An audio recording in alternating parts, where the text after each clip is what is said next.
नमस्कार प्रणाम भोजपुरिया भैया लोग और सब बताएं कैसे बानी रुआ सबे। उम्मीद करता नहीं रुआ सब ठीक ठाक होखा भैया और हमहू ठीक बानी। तो स्वागत बाटे आप सबके राइटर विजय बागी के चैनल पर। और आज उपस्थित बानी भैया रुआ सबके बीच में लेके एकदम ट्रेंडिंग मैटर भोजपुरी सॉन्ग। बहुत बढ़िया गीत के रचना के लिए बानी। बस एक नया म्यूजिक बनवा के बढ़िया से गायकी कर देते हैं तो गाना 100% रील पर वायरल होगी भैया। तो चलिए देर न करते हुए मैटर के शुरुआत कल जा।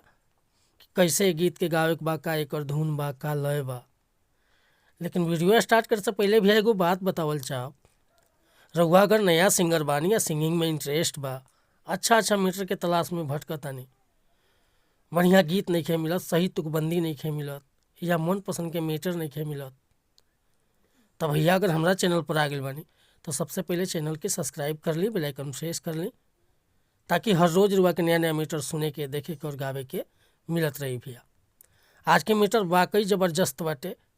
अगर बढ़िया से म्यूजिक बन जाता भैया, फोकस करके गा देता नहीं तो गाना रील पर पक्का ट्रेंड करी।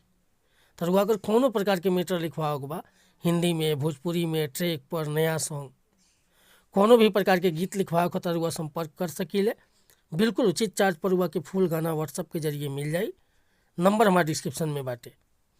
आज के मीटर देखी कैसे गाओगे बाटे कि कावना सोहबत संगे लूटत लहारा बाड़ो, कावना सोवत संगे लूटत लहारा बाड़ो, नया में हर छोड़ी सैया तू तो बाहरा बाड़ो, नया में हर छोड़ी सैया तू तो बाहरा बाड़ो, मर्द के तू नाम पड़ला सहारा बाड़ो, हो मर्द के तू नाम पड़ला सहारा बाड़ो, नया में हर छोड़ी सैया तू तो बाहरा बाड़ो, नया में हर छोड़ी सैया तू तो बाहरा बाड़ो।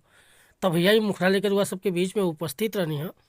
अगर ये मुखड़ा पसंद बा, फूल गीत लिखवावे के चाहता नहीं तो बेहिचक हमरा व्हाट्सअप नंबर पर हुआ संपर्क कर सकीले। व्हाट्सअप के नंबर बाटे 8874473128।